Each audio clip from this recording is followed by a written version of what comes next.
Todo mundo anda falando do Silicon Valley Bank, mas quase ninguém comentou sobre os outros dois bancos enormes que foram fechados nos Estados Unidos nos últimos dias. Meu nome é Felipe Santana, eu sou cofundador da Paradigm Education e hoje eu vou tentar te explicar por que a verdade por trás dessa quebradeira generalizada pode ser muito mais profunda do que você anda lendo por aí. Na verdade, eu vou te contar 3 pontos de vista sobre essa crise bancária que está rolando e eu quero te convidar a, assim que você terminar de assistir o vídeo, comentar aqui embaixo dizendo qual dessas 3 teses, desses 3 pontos de vista, faz mais sentido para você. Eu também vou aproveitar para explicar como que uma stablecoin, uma criptomoeda que deve valer sempre $1, despencou com essa tensão entre os bancos dos Estados Unidos e quais outras stablecoins podem estar sob risco. Bora! Antes de entrar no conteúdo do vídeo, eu queria te fazer um convite. Aqui na descrição tem um link para um curso gratuito que eu vou dar na primeira semana de abril, destrinchando o mercado de criptomoedas e te ensinando tudo o que você precisa saber para ganhar dinheiro consistentemente nele. Lembra daquele ditado, compre ao som dos canhões e venda ao som dos violinos? Agora não é o momento mais tranquilo na economia norte-americana, mas pode ser o momento que traz as melhores oportunidades para quem quer entrar no mercado e fazer investimentos que daqui a 1 ou 2 anos vão estar valendo muito mais. Se você tem interesse por cripto, clica no link que está aqui na descrição, faz a inscrição e eu tenho um encontro marcado contigo na primeira semana de abril. A explicação de número 1 para a crise bancária que está acontecendo nos Estados Unidos tem a ver com o aumento repentino das taxas de juros. Essa é a história que você tem visto na mídia. A subida repentina dos juros prejudicou qualquer pessoa ou empresa que tenha emprestado dinheiro para o governo a taxas baixas ou próximas de zero nos anos anteriores. Muitos bancos tinham feito isso recentemente, com a economia anabolizada por todos os auxílios emergenciais que políticos criaram ao redor do mundo. A quantidade de dinheiro depositadas em bancos cresceu absurdamente entre 2020 e 2022. Dá uma olhada nesse gráfico aqui na tela. Essas barras representam a quantidade de dinheiro que foi depositada no Silicon Valley Bank trimestre a trimestre. A parte amarela da barra representa contas que tinham no máximo $250 mil. E a parte vermelha das barras se refere a contas que estavam acima desse limite de $250 mil. Por que ela é importante, este número? Você deve estar se perguntando. Pois bem, lá nos Estados Unidos existe uma entidade chamada FDIC, que é análoga ao FGC brasileiro, ao nosso Fundo Garantidor de Crédito. Na eventualidade de algum banco comercial quebrar lá nos Estados Unidos, o FDIC, o Fundo Garantidor de Crédito deles, cobre depósitos até $250 mil.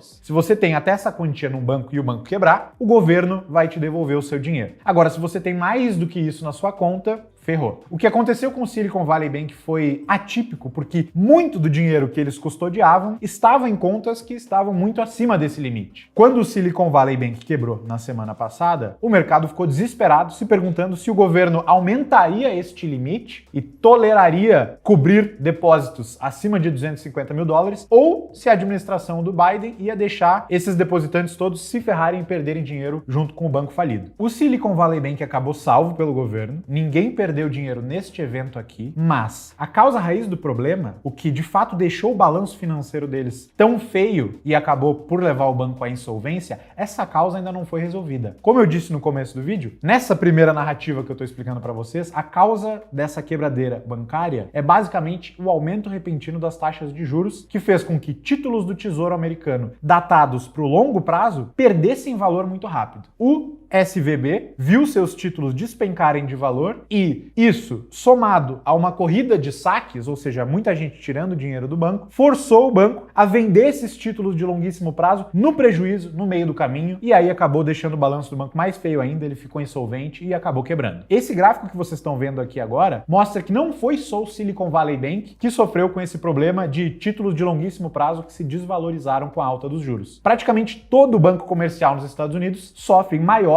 ou menor grau deste mesmo mal. A quebra do SVB respingou feio no mercado de criptomoedas. Uma das criptos mais importantes do mercado hoje é a USDC, uma stablecoin, ou seja, um token que é lastreado em dólares guardados numa conta bancária. A ideia de uma stablecoin é que esse token sempre vai valer $1 e, em tese, qualquer pessoa pode converter ele por esse $1 de laço que ele tem numa conta bancária. A emissora do USDC, que é esse token, se chama Circle e é uma empresa americana americana, reguladinha, limpinha, faz tudo bonitinho, by the book. Acontece que um dos bancos em que a Circle tinha parte dessas reservas do USDC era o SVB, que quebrou. E durante os 2 dias em que estava o mercado inteiro se perguntando se essa galera ia perder o dinheiro de verdade ou se o governo ia salvar os depositantes do SVB, durante esses 2 dias, repara no gráfico que está aqui na tela agora, como o USDC variou de valor. Lembre-se, o USDC é uma moeda que em tese é para valer sempre $1. Aqui, entre o dia 10 e o dia 12 de março, como o gráfico evidencia, o USDC chegou a cair abaixo de 90 centavos de dólar. Quando o SVB foi salvo e ficou claro que ninguém ia perder dinheiro na quebra desse banco, o USDC retomou a paridade e hoje ele está valendo aí $1 novamente. Mas esse evento deixou todo mundo de orelha em pé e o mercado ansioso, receoso em relação à segurança de outras stablecoins além do USDC, como por exemplo o USDT, o Tether e o BUSD, que é a stablecoin da Binance. A segunda narrativa para explicar a quebradeira bancária que eu queria trazer para vocês hoje tem tudo a ver com isso que eu acabei de falar. Tem tudo a ver com cripto. Para explicar ela, eu preciso dar alguns passos atrás e me referir a uma indústria com a qual não sei quantos de vocês aí estão familiarizados. A indústria do poker online. Algumas décadas atrás, nos Estados Unidos, a indústria do poker online estava prosperando num ritmo inigualável. Sites borbulhavam, novas competições estavam aparecendo e startups verdadeiramente valiosas estavam surgindo na onda desse hype. Essas startups também usavam o sistema bancário, né? Precisavam operar e guardar seu dinheiro em alguns bancos. Essa indústria foi ficando grande rápido demais. Vocês aí sabem que indústrias que tangenciam o azar não são as mais bem vistas pelos governos e chegou um momento em que a administração americana, na época, resolveu cortar a ligação entre a indústria do poker online e o sistema financeiro tradicional. Esse episódio hoje em dia tem até um nome, Operação Choke Point, ou Operação Sufoco. Se você jogar esse termo no Google, vai aparecer a história inteira de um processo que levou anos e acabou basicamente diminuindo drasticamente a indústria do poker online por inanição, porque cortou o acesso deles ao sistema financeiro tradicional. Em criptomoedas, especula-se que nós estejamos vivendo uma espécie de Operação Sufoco 2.0. Então essa é a narrativa de número 2 que eu queria trazer para vocês para explicar a quebradeira bancária nos Estados Unidos. Todo mundo falou do SVB, banco californiano, que tem mais de 40 anos e era queridinho da comunidade de empreendedores e investidores nos Estados Unidos. Mas pouca gente se atentou ao fato de que outros 2 grandes bancos americanos foram fechados pelos reguladores nos últimos 10, 15 dias. Antes do SVB, o Silvergate foi fechado. E alguns dias atrás, o Signature foi outro banco que foi fechado. O que esses bancos têm em comum? Os 3 estavam entre os bancos mais amigáveis a empresas de cripto nos Estados Unidos. Qualquer corretora, grande gestora, fundo ou empresa de cripto que você for perguntar hoje em dia que opera nos Estados Unidos, provavelmente tinha uma conta em um ou mais destes 3 bancos. A suspeita aqui é a de que o governo Biden esteja deliberadamente se aproveitando do caos que está rolando no sistema financeiro para sufocar a nossa indústria e tirar o acesso do mundo cripto às finanças tradicionais. A tomada do banco Silvergate até teve uma justificativa técnica, mas se você for olhar para a explicação que os reguladores deram para ter fechado e assumido o controle do Signature, foi o último banco a ser tomado por eles, cara, não faz o menor sentido. O banco não estava insolvente, ele compartilhava tudo de informação que precisava com os reguladores, tinha um atendimento impecável, a clientela era satisfeita,